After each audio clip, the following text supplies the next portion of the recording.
everyone. So I had a really interesting experience at the market this morning, and I really wanted to share it with you because it is a great lesson in sales. Okay, so just to set the scene, I took, business out on location this morning, as you do, took the laptop out for a coffee. And when I was walking back to the car, it was market day and the beautiful plant and flower stall, right? So I thought, oh, I'm going to go get some flowers on my way home. And I walked up to the stall, and two very lovely, polite gentlemen, their opening to me was, hey, they were really friendly, and they said, morning, those ones there are £3. And I was just like, what? Okay, thank you. I didn't know what he meant, which ones he meant, or anything like that. Now, these guys were lovely. This is nothing to do with their general presence. They were wonderful. But I really picked up on a couple of things that they said to me that just didn't really make me, I don't know, like feel welcome or like I had money to spend there. They assumed that I didn't have any money and I wanted to go for the discount bunch of flowers. So it was just in the wording, okay? So he didn't know how much money I had to spend. Like, you should never assume how much your prospective client has to spend or is willing to invest. Now, I could have had just £3 to spend on some flowers, or I could have wanted to completely splurge and spend £50 to put flowers in every room at home. Like, they didn't know that. That wasn't obviously the case, but I could have. And I really picked up on when this gentleman walked off after telling me those ones are £3. I then figured out which bunch it was that he was talking about, and there was a label on there that said £7.50.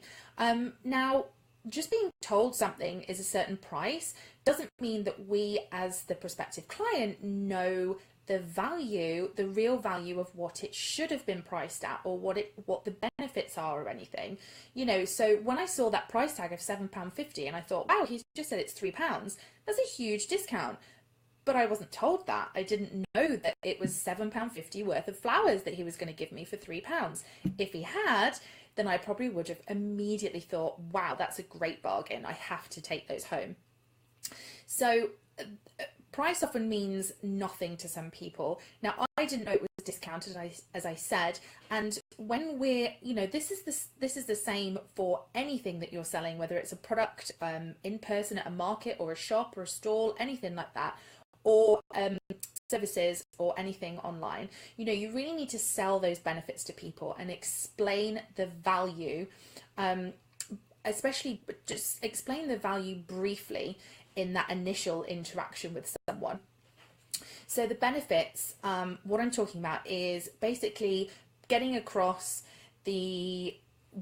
why they should buy that product or that service. Why is it? What is the actual benefit that comes from it? We all know this, but what is really key is talking about the benefit of that benefit. Okay, so to give you an example, a benefit, using myself as an example, the benefit of working with me is that you get to access my 15 years worth of marketing experience, right? And the benefit of that benefit is that I've tried, all the methods, I've made all the mistakes so my clients don't have to. I've created, a tried and tested method, formula for marketing and PR success, saving my clients hours every week and weeks every year to earn more money working less hours. That is a benefit of working with me. Now, using the market as an example again, the benefit would be that I get to take home some flowers for, £3 maybe. But when you really dig into it, the benefit of that benefit is that I get a beautiful bunch of flowers that is worth £7.50, and I get to take them home for £3, and I get a luxury product, for instance, a luxury product at a budget or a lower cost at a lower cost, and that is huge.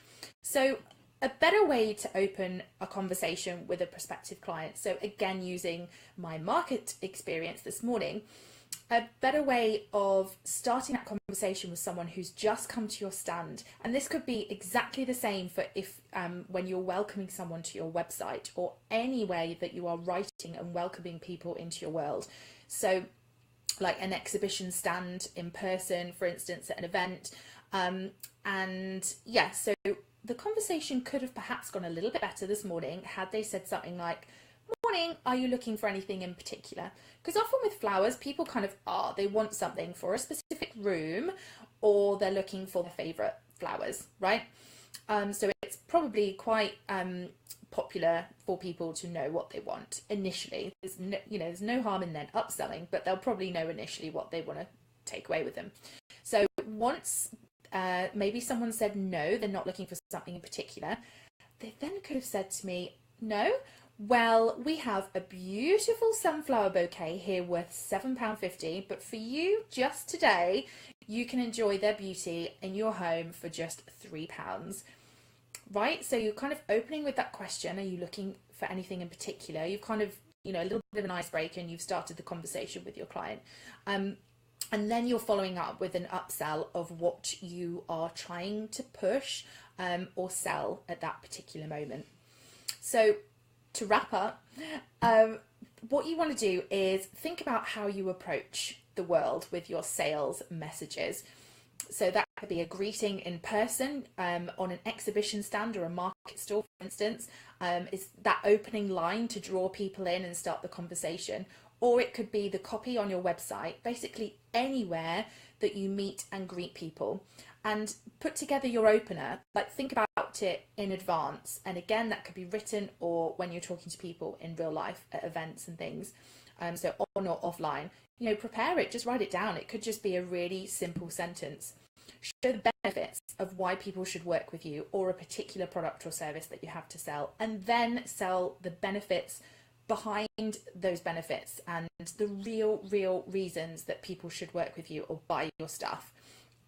And always, never assume how much money your prospect is willing to spend. For the right product or service, they will invest. If you find the right people, if all your messaging is right, you've got exactly the right products to share with your clients, they will invest in what you have to sell because you know the market and you know what they want. So that is my sales lessons from the market, and a few ways that you can start to really start selling your stuff a little bit easier, making everything work better for you and be more effective. And I'll catch you again soon. Bye for now.